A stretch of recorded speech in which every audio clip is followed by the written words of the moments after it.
പക്ഷേ ജി സുകുമാരൻ നായർക്ക് വെട്ടുമായി ഉപരാഷ്ട്രപതി വന്നിരിക്കുകയാണ്.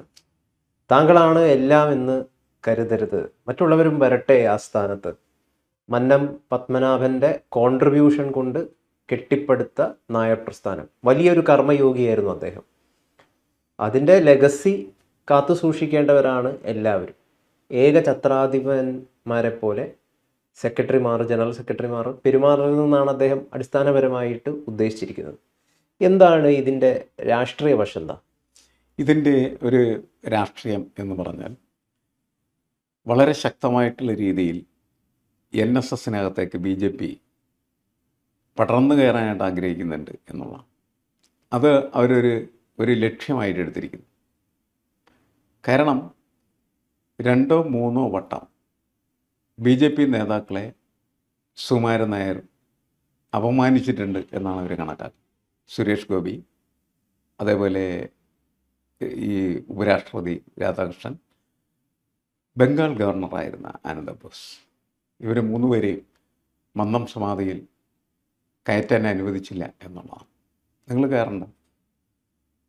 അപ്പോൾ ഇതിൻ്റെ പ്രശ്നം എന്താണെന്ന് വെച്ചാൽ, മന്നം സമാധി എന്താണ്, അതെന്തിനുള്ളതാണ്, എന്താണ് അതിൻ്റെ പൈതൃകം, അതിൻ്റെ ലെഗസി, അത് ആർക്കാണ്? അത് ജി സുകുമാരൻ നായർ എന്ന് പറയുന്ന ഒരു വ്യക്തിക്കാണോ, അതോ NSS എന്ന് പറയുന്നതായിട്ടുള്ള പ്രസ്ഥാനത്തിനാണോ, അതിൽ ഉൾപ്പെടുന്നതായിട്ടുള്ള ജനങ്ങൾക്കാണോ എന്ന വലിയ ചോദ്യം. അതൊരു വലിയ രാഷ്ട്രീയ ചോദ്യമാണ്, BJPയുടെ പ്രശ്നം മാത്രമല്ല. ആ ചോദ്യം ശക്തമായിട്ട് ഉയർത്തിയതിൻ്റെ ഫലമായിട്ടാണ് ഇപ്പോൾ ഡൽഹിയിൽ സമാന്തരമായിട്ട് ഒരു ആസ്ഥാനം, മന്നത്ത് പത്മനാഭൻ്റെ സ്മൃതി മണ്ഡപം എന്ന നിലക്ക് ആരംഭിച്ചു. 25ഓളം NSSൻ്റെ കരയോഗങ്ങളാണ് അതിൻ്റെ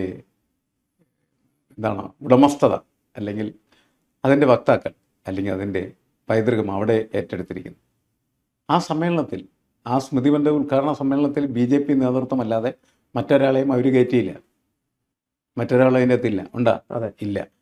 പക്ഷേ അവിടെ അവർ കൊടുത്ത മെസ്സേജ് ഇതാണ്: പെരുന്നേലി പോപ്പ് ശ്രദ്ധിക്കുക, നിങ്ങൾക്ക് ഏകഛത്രാധിപതി എന്ന നിലയിൽ അത് കൈകാര്യം ചെയ്യാൻ ആരും അധികാരം തന്നിട്ടില്ല.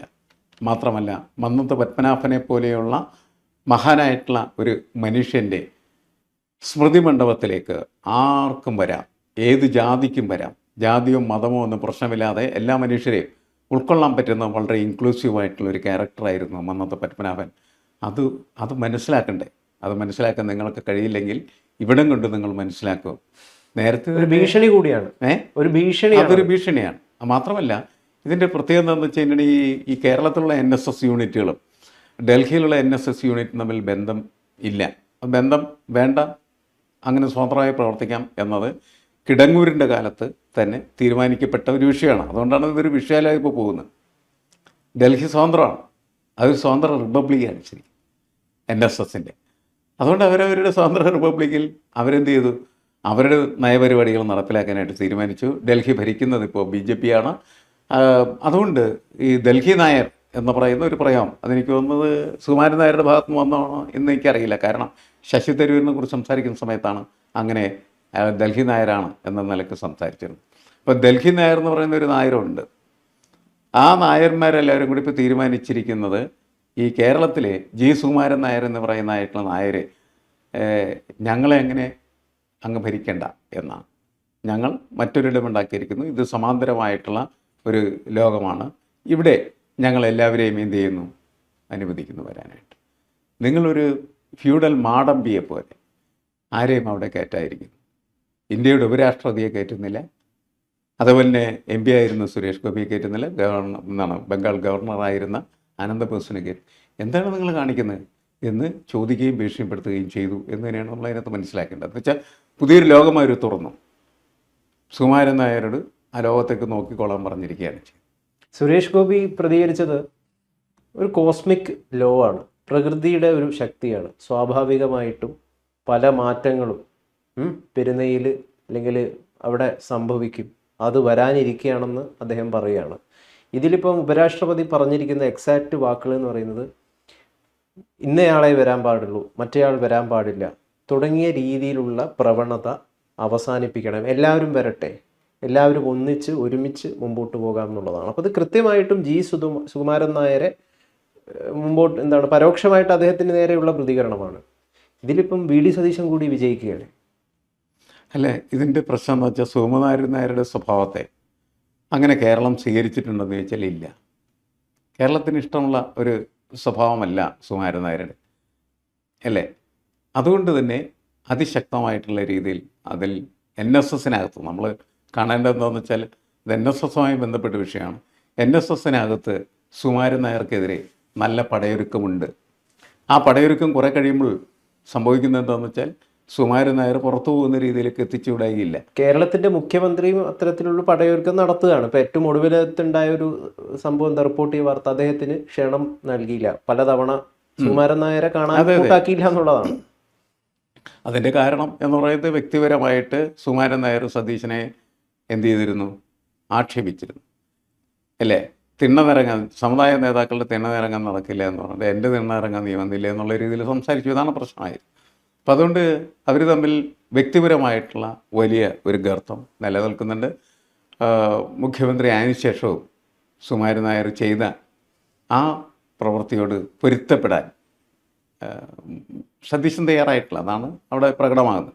ഞാൻ അതൊക്കെ വിടുക, അതൊക്കെ വ്യക്തിപരമായ കാര്യങ്ങളല്ല രണ്ടുപേരും. ഇവിടുത്തെ വിഷയം എന്താണെന്ന് വെച്ച് കഴിഞ്ഞിട്ടുണ്ടെങ്കിൽ NSS എങ്ങനെ ആയിരിക്കണം പ്രവർത്തിക്കേണ്ടത് എന്നതിന് പുതിയ ഒരു മാർഗദർശനം നൽകുന്ന സംവിധാനമായിട്ടാണ് ഡൽഹിയിലെ ഈ സ്മൃതിബന്ധ ഉദ്ഘാടന വേദി മാറിയിരിക്കുന്നത്. എൻ്റെ പൊളിറ്റിക്സ് എന്ന് പറഞ്ഞിട്ടുണ്ടെങ്കിൽ അത് BJP ഏറ്റെടുത്ത് നിർവഹിക്കുന്ന ഒരു രാഷ്ട്രീയമായിട്ട് കൂടി അത് മാറുകയാണ് ചെയ്യും. ഇവിടെ ഇത് ഇഴവന്മാർ ഇതിൽ സന്തോഷിക്കുന്നുണ്ടാവില്ലേ? അല്ലേ, അതിലൊന്നും ഒരു പ്രസക്തിയില്ല. ഈഴവർക്ക് എന്തെങ്കിലുമത്ത് കാര്യം, വെള്ളാപ്പള്ളി നടേശന് ചിലപ്പോൾ കാര്യം ഉണ്ടായിരിക്കും, ഈഴവർക്ക് ഇതിനകത്തൊരു കാര്യമൊന്നുമില്ല. അല്ല, ഇഴവ വോട്ടെന്ന് പറയുന്നത് ഇഴവ ചേർത്ത് നിർത്താൻ ഇടക്ക് സുകുമാരൻ നായർ കിട്ടുന്ന കൊടുക്കേണ്ടത് ആവശ്യമില്ലേ? അതും കൊണ്ട് അത് നടക്കണമെന്നില്ല. ഈഴവരെന്ന് പറഞ്ഞാൽ അതിനകത്ത് അവർ തമ്മിൽ നടത്തുന്നതായിട്ടുള്ള സംഘർഷത്തിൻ്റെ ഒരു ഭാഗമായിട്ട് കക്ഷികളാകുന്നവരല്ല. കുറച്ച് ആളുകളൊക്കെ ഉണ്ടാവും. അതുകൊണ്ട് അവരെ ഈഴവരെന്ന് വിശേഷിപ്പിക്കുന്നതിൽ കഥയില്ല. ഇതിൽ നിന്ന് എന്ത് പാടാണ് സുകുമാരൻ നായർ പഠിക്കേണ്ടത്? സുകുമാരൻ നായർ കുറച്ചും കൂടി തുറവിയുള്ള ഒരു മനുഷ്യനാവേണ്ടത് എങ്ങനെ എന്നത് പഠിക്കേണ്ടത് ആവശ്യമാണ്. അല്ലെങ്കിൽ അദ്ദേഹത്തിന്, കാരണം അദ്ദേഹത്തിന് ശത്രുത വർദ്ധിച്ചുകൊണ്ടിരിക്കുന്നു, ശത്രുക്കളുടെ എണ്ണം കൂടിക്കൊണ്ടിരിക്കുന്നു. പ്രായം കൂടുന്തോറും ശത്രുത കൂടുന്നു.